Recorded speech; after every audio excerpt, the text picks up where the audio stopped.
Alors oui, nous sommes au plus grand procès de l'année. Ici sera jugé un très grand criminel, voire le plus grand du village de Rotelsheim. L'intention est palpable. Il rentre. Il s'apprête à s'asseoir.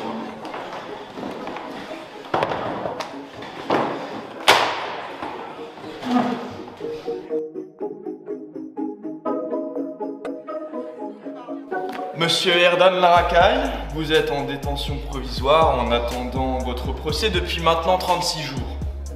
Les officiers de police ici présents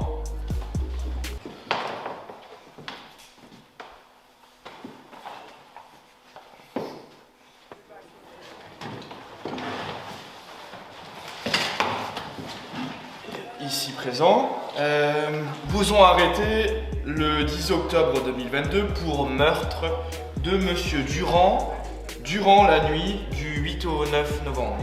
Après avoir commis ce crime, Monsieur Laracaille, il vous est reproché d'avoir pris la fuite et renversé sur votre chemin une vieille dame.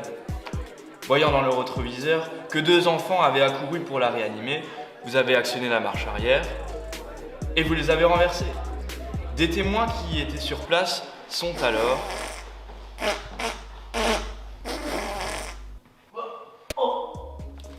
Je crois qu'il s'est chié dessus. Le notez pas, le notez pas. Merci pour votre intervention. Donc des témoins qui étaient sur place sont alors intervenus en appelant la police et vous n'avez rien trouvé de mieux que leur donner un coup de boule. Notez bûcher. Après avoir assommé tout le monde, vous avez craché sur les corps. 2 heures plus tard, vous avez été aperçu en train d'assommer un jeune homme dans la rue pour une raison qui est encore inconnue jusqu'ici. Nos formidables forces de l'ordre vous ont arrêté le lendemain. Lors de votre garde à vue, vous avez crié pendant 48 heures que c'était de la légitime défense. Mais c'est vrai!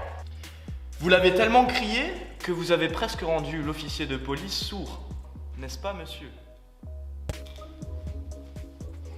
Monsieur Laracaille, qu'avez-vous désormais à dire pour votre défense? Oh ouais, juste un truc, vous avez juste oublié de dire quelque chose, c'est tout. Ah oui, et qu'est-ce que j'aurais oublié, monsieur Laracaille? Ah bah, vous avez oublié sa sœur, son père, sa mère, son grand-père, sa grande-tante, son chat, son lapin, sa souris, et qui est encore l'oncle de sa mère, l'arrière-grande-tante, son autre tante, et bien sûr, hein, ta mère. Objection, votre honneur. Il a rien compris, lui. Bon, ok. Juste avant d'écouter le témoignage de la victime, quelles sont les raisons pour lesquelles vous avez agressé et assommé ce jeune homme dans la rue le jour des faits? Ouais, moi aussi, il était là devant moi. Et d'un coup, moi je marchais dans la rue tranquille et le gars il commence à venir, il vient vers moi et il prend un couteau et il me dit viens là, donne-moi ton argent. Et du coup, bah il arrive, moi je marchais juste normalement, il arrive en contre-champ comme ça, il arrive en contre-champ et bam, il veut me mettre un couteau. Alors moi j'écarte et pour me défendre, je mets une petite claque, tu vois, une toute petite claque. Après je pars en courant parce que c'est la légitime défense et moi je tiens à ma vie, c'est pas vrai? Ah mais non, c'est vrai, non mais les gens de nos jours sont vraiment super mal éduqués. C'est n'importe quoi, vraiment.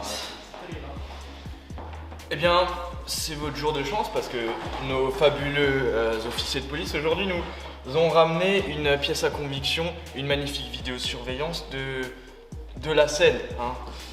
Excusez-moi, il faut que je rigole un peu parce que c'est plutôt cocasse. Voilà, c'est cette scène. C'est cette scène, celle-là. Évidemment.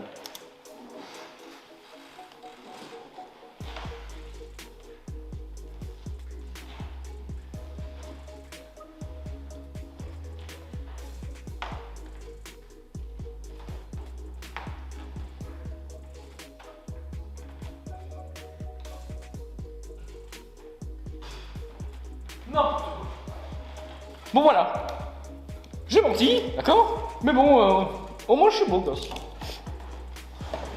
Alors très bien, je propose que pour trancher, nous allons écouter le témoignage de notre première victime que vous avez poignardé le soir des faits.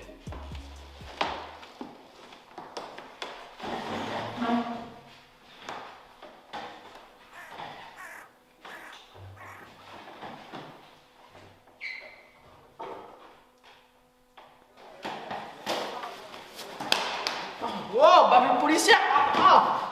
Objection, votre honneur. Oh, putain. La parole est désormais à la défense. Monsieur Durand, c'est à vous.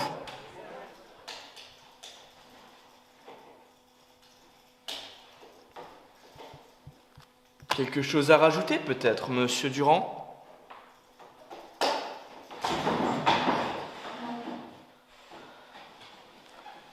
Vous pouvez noter.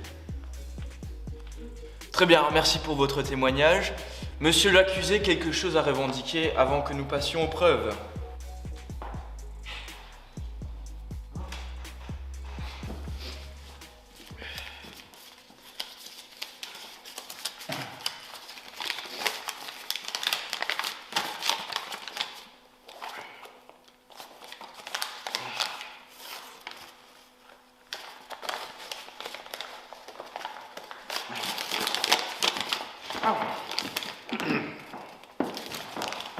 Alors bonjour à tous, moi je m'appelle Michel et je suis policier dans la commune de Rotelsheim, bien évidemment depuis à peu près une trentaine d'années.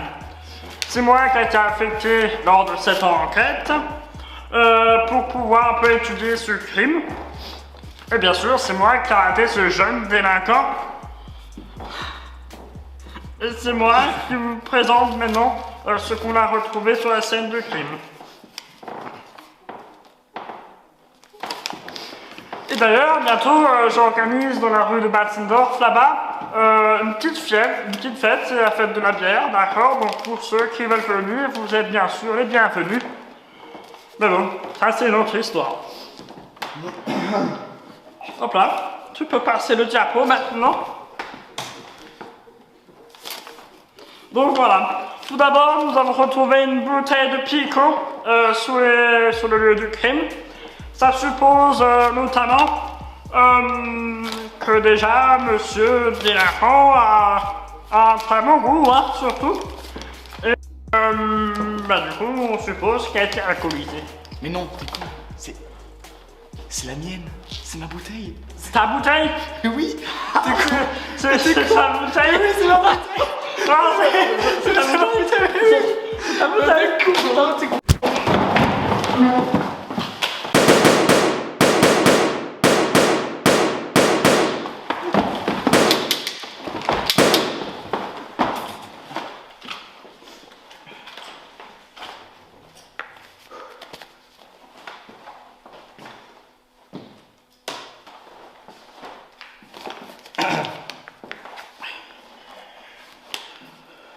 Donc voici l'arme du crime. C'est un couteau qu'on a retrouvé planté sous le torse, pas le mien, celui de la victime qui est là-bas. Du coup, nous avons fait des analyses de sang et c'est clair, le sang qui est sur le couteau est bien celui de la victime. Monsieur l'accusé, vous avouez donc avoir tué monsieur Durand ici présent, roulé sur madame Martin, roulé sur 2 jeunes enfants, assommé avec votre coup de boule un jeune homme dans la rue, 2 heures plus tard sur la même rue. Non. Ouais. Non. Ouais. Non. Ouais. Eh bien très bien, je pense qu'on a assez pour délibérer.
Monsieur Laracaille, après avoir longuement délibéré avec ma chère collègue, nous avons décidé d'acheter rue de la Paix. De vous sanctionner avec une peine de 30 ans, 30 mois, 30 semaines, 30 jours, 30 secondes. Obligation, entraîneur.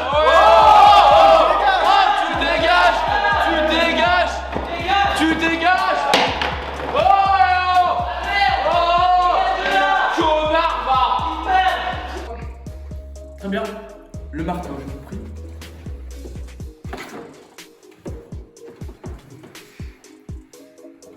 Nous vous sanctionnons donc à une peine de 30 secondes. Tu peux taper avec ton marteau là. Moi je vais encore rester là. Non mais vraiment. Non mais c'est un truc de fou là.